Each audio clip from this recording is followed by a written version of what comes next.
My name is Ralph Tegtmeier, also known as Halfinformed, which happens to be my Twitter handle as well. Some people know me as having run the Halfinformed.com company as a CEO for the better part of 12 years. Well, that company is no longer, and I'm with a new company now, which I founded with Ukrainian partners of mine. That's Content Mango. Okay, yeah. We haven't launched our site yet, so if you go to contentmango.com you will find nothing. Nice, I remember. But we're in pre-launch phase, that is. What we will launch then is an online shop for SEO content, obviously. Okay. Yep.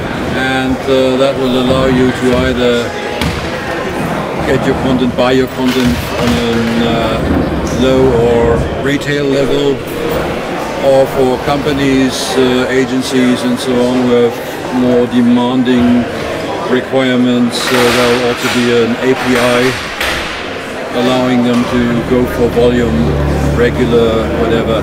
Okay. What I love most about it is that it's a permanently changing field. I mean, it may not always be nice that, whenever you manage to, as they say, make ends meet, they suddenly shift the ends. But on the other hand, it never gets boring. Basically it's kind of a competition of brains, really. I mean, you're fighting against, well, your competitors obviously, but also against the people programming the search engine algorithms and stuff. And that makes it a lot more sophisticated than most other jobs around. Yes, that's half-informed clients. Right, okay. There's a saying that a little knowledge is a dangerous thing. They usually say that about law, but it's the same thing with SEO in my experience. I know a lot of agencies make a point of actually inviting their very good clients to one of these conferences. And it may sound like a great idea at the surface, but in my experience, which of course is limited as everyone's experience, it usually does more harm than good, because usually these people will come back with some weird, half-understood, regurgitated concepts. And that's where you get the stuff from, when people will come to your agency and say, well, we want you to do some link building, but only PR5 plus links. As if they knew squat about link building. Exactly, yes. Right? And that is something I don't enjoy particularly, because obviously it creates more grief than pleasure for everyone involved. But I think one can live with it. Well, basically what I had always advised them, depending on what kind of campaign, but usually to do it more as a test run, paid test run, that is. Oh, yeah, absolutely. And check their ROI, and that's basically what it boils down to. Incidentally, funny you asking that, because very often people will ask, I want a good ranking, can you do that for me? And I say, or ask them, what do you actually want? Do you want good rankings, or do you want good traffic and good conversions? Yes. Because the one does not necessarily translate to the other.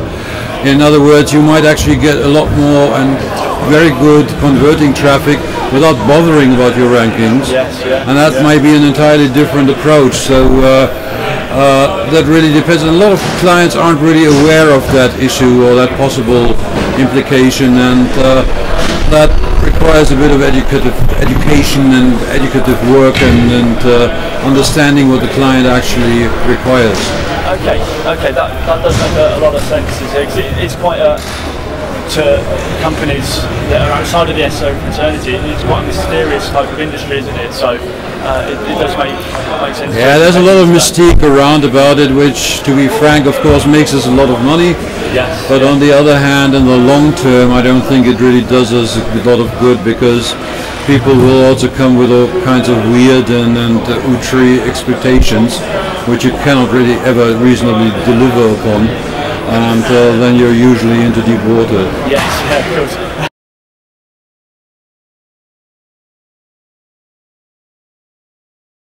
Well, how it varies. It varies wildly. I mean, it depends on who's actually been responsible for their website. Some websites, you know, they've been up for 20 years almost. Little, not very much exaggerated, but almost 20 years, and with hardly any changes implemented, and they still work like gangbusters. Surprise, surprise. You know, HTML 1.2 or something. Whereas others, you know, they're state of the art and very flashy and fancy and so on, and then you take a closer look and you see things, you know, like relative links which are broken, or they're not using their keywords, keyword phrases in the title tags, or on every page they link to some third-party service, you know, with a do-follow link, losing link juice in the process, stuff like that. It actually varies, and you name it, you'll find it at some client site. So it can happen. It usually does happen with clients. It even happens with sites that have some fairly knowledgeable and meticulous SEOs. Why? Because it's usually not the SEO who really decides on site design. Yes, of course, it's down to the webmaster. You can come up and you know what happens is, you know, you're the best SEO in the world. You give them your prime quality advice and whatever. Spell it out. You know, step 1, step 2, step 3. Did you get me? That was step 3. Now it's step 4. And then you have a CMS which spoils it all, or you have some designer department with a testosterone-driven new careerist who says, no, we're going to do it this way, and screw the SEO. And okay, it keeps us in bread and butter, but it can be quite frustrating. Exactly, very difficult for you to work with, especially if you have to go to so many different areas of a company to try and... Exactly, the larger the company is, of course, the more the intra-corporate nightmare it involves, you know, like boardroom meetings, and then they take about 5 months for every little decision. Yes, exactly. And that's not really great fun. Exactly, especially with guys that probably don't really understand or want to understand it. No, but they've probably been to a conference where they learned that if they do link building, it must be PR plus 5. Only, you know, and absolutely.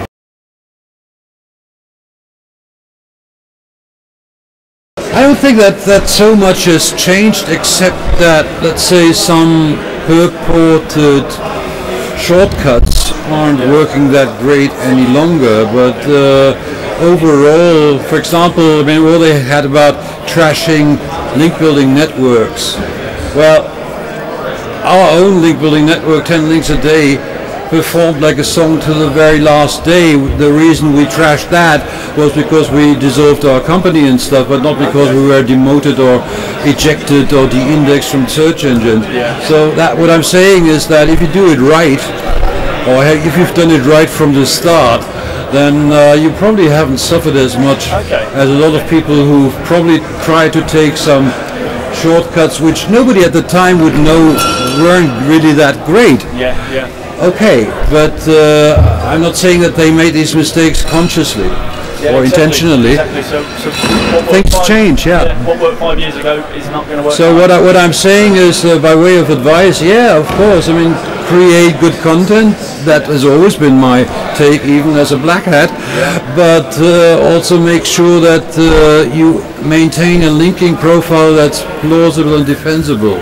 This means you don't want only PR5 plus links in your linking profile. How realistic does that look? You actually might want some links, not the majority of course, but you might actually want some links on de-indexed pages, or even in bad neighborhoods, because if you don't have them, that's kind of suspicious. Talk about over optimization, or over optimization in terms of link building as well. It's a fine line to tread, and I'm not really telling you, go out and pay through the nose for crap links. But if you have no crap links at all, that would make you one really very unusual bugger. And I'm not sure that that's what you want to imply necessarily, because let's face it, all this stuff is about averages, and in very many respects, not maybe against towards your clients, but towards the search engine. In very many respects, you want to look like you're just the average in terms of you're not over-optimizing, you're not being overly smart. Yes. You know, a smart ass trying to game the system. Once you get that progression across, you can over-optimize and smart ass the system like hell, and you won't get caught out, and that's where it gets interesting.